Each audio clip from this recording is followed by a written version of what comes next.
Hello, Phoenix parents. This is Mr. Duncan, and I'm making this video to demonstrate to you how to sign a permission slip for Momentum Education. Now, we're going to start with the document itself. So you're going to receive this document via email. You're going to need to download it. So I'm going to download the document now. Once I see it down in my download file, I'm going to click on File Explorer down the bottom. Smooth this, you can see. So I clicked on File Explorer. Now I see my most recent file. Here is Permission Slip English. I'm going to double click on this. Doing so will load in Internet Explorer or Internet Edge, I guess, the permission slip. Now we wanted to do this. This is perfectly good. And because we've loaded it in here, we can now use the pin option. So here's the permission slip. I read through it, tells me what's going on. I'm giving you consent for Momentum to match up your student with a college mentor, which is what we want. We continue reading. And at the bottom, second page, I'm going to fill in this information. I'm going to click in the date, and I'm going to put in the current date. Okay, maybe today's the 16th. Okay. I'm going to type in the name. So if I were the parent,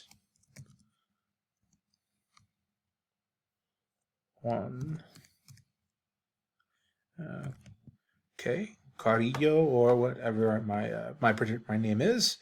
Relationship, I can put father here, or if I am maybe the grandparent, right, grandfather. Whichever the case might be, you put what your particular relationship is. Your preferred language, you can put either English or Spanish, whichever is your preferred language. And it doesn't matter if you're doing this on the Spanish form or on the English form. You can fill out either form and then specify your preferred language. And then your signature. Now, for the signature, this is where we're going to use, this is why we've opened this document in Internet Explorer or Edge. Is because in the top right corner, there is an option for me to, that's correct, to add notes. This feature also allows us to now draw on the document, and then we can save this. So this is where we're going to sign. Okay, so I've come up here, and I'm going to click on this. Now, I want to have lots of space when I write, because I write a little bit large. So I recommend that you zoom in first on the signature, and if you don't, you can also, if you're using your child's device, use your fingers and pinch the screen outwards like that. And if I do so, you'll notice that makes my screen get larger. If I pinch inwards, that'll make it shrink, so I can resize as necessary. All right, so now I'm going to go up. I'm going to click on Add Notes, and this gives me then some writing functionality. We want this touch writing. Notice it's automatic. We want that on. That allows us to write without having to use like a mouse or hold down the click. We're going to make sure this ballpoint pen selected. It's already got black selected. Now, the font is really fine. That's perfectly good. If you need to go up to maybe a 2, that's okay as well. Probably don't want to go to a 3. It's a bit thick. So 1's fine. 2 is also great. Those would be your choices. All right, I'm now going to use my finger. And I'm going to put my finger on the screen and write out the name. I'm going to write my signature. So here we go. Okay.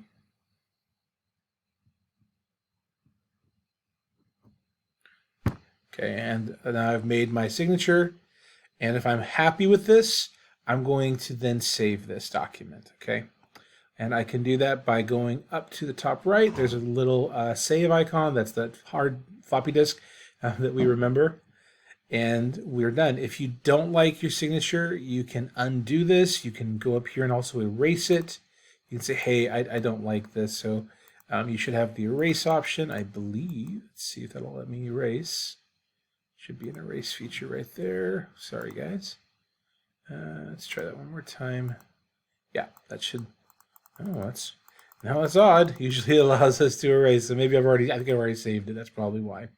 So I then have saved my documents because I'm ready to go. So I don't need to do anything else from here. This document's ready to go. It's been saved. So I'm going to close out of it. Now, just to make sure that That got saved. I'm going to reopen it just so you can see that it is in fact now signed. So we scroll down, there's all of our information, and there is my, oh, it did erase, okay. So apparently this didn't show up on our screen, but it did erase that first name that I asked it to. So just be aware of that. It's good to check your document.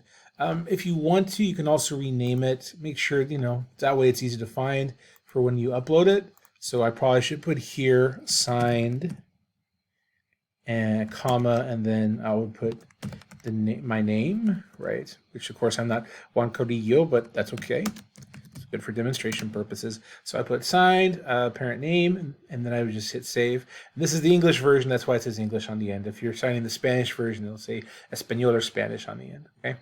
Hit save. All right, so we've got that part done, and we're happy with it. And again, if we're not, we can always go back and we can do some quick edits. Right, and I can go add that name back in.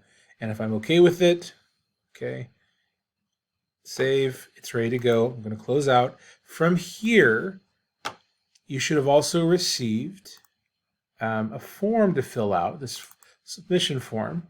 So I'm going to load the version that you'll see. That'll be here. So this is the form permission slip submission. This is where you're now going to upload your signed document. So this is just the banner, just kind of shows the different versions in English and Spanish. It should show the same thing right below. Yep. So make sure you start filling this information in. So put your email address in.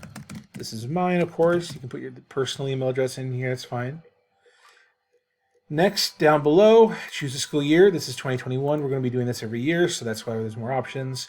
Put the name of your student. Okay, so perhaps we will say,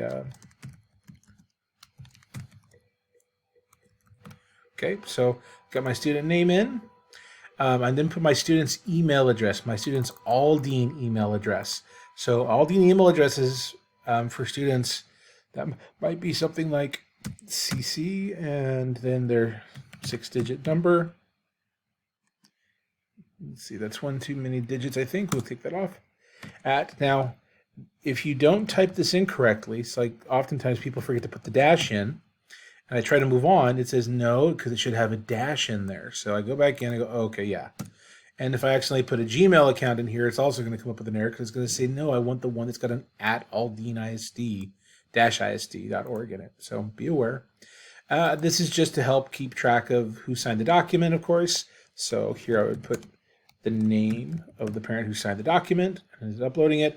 Clicking English or Spanish just allows those who are processing your form, have somebody who can read Spanish appropriately or English, So it just makes it easier for them to know, oh, okay, that's which form has been uploaded. So choose the form you used, doesn't matter which one you use, and then you're going to click Add File. All right, so we can drag it in by, again, opening up our File Explorer, just move it a little bit over, and I can click on my signed permission slip and drag it over. Okay, and that's it. I hit Upload.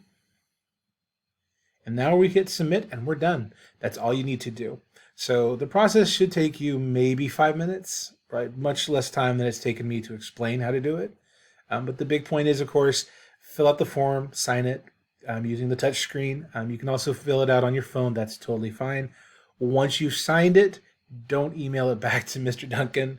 I love my parents. I love our Avalos parents. But guys, there's 255 of you, and my emails are already are way backed up. So that's why we're using a Google form to capture it. It helps us keep track of who still needs to submit, and we can keep up with those parents and those students, and allows it to all be organized and easy for you guys to put in one place. All right, so then you just hit submit and you're done. Okay, so I hit submit and it's complete. All right, and that's it. This, of course, takes it back to, it says your response has been recorded. You shouldn't need to submit another response. You only need to submit one for this year, okay? And then if you do need to submit another response, you can do so next year. And if there's something wrong with the response you submitted, that's what this another response means. You can go back in. Maybe you're like, oh, I forgot. I uploaded the wrong one. What do I do? Just submit another one. It's easier. If you do want to edit the response you sent, you should receive an email receipt saying, hey, we got your response, your form. Here's a link so you can go back and edit if you need to. So that will be in your email. All right, that's all. Thank you so much for your time. We appreciate it, and we look forward to a great year with our all those PTech students and with Momentum Education, pairing them up with mentors.